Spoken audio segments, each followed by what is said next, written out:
Hello everyone and happy Friday! Dear entomologist, today is Friday, May 22nd, 2020. Yesterday we learned about spider behaviors that help the spider live.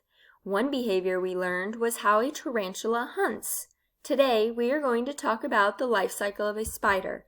The life cycle of a spider is how they grow and change from babies to adults. I hope you all have a fantastic weekend. I miss you all. Love, Miss Kemmerling. So I just have one diagram I want to show you today.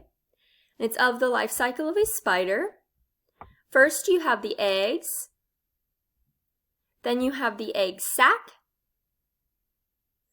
From the egg sac crawl out spiderlings, and those spiderlings grow and grow and grow into an adult spider. And then that adult spider lays more eggs, and the cycle continues, as you know. Thank you for tuning into the morning message. I hope you have a great weekend. Bye.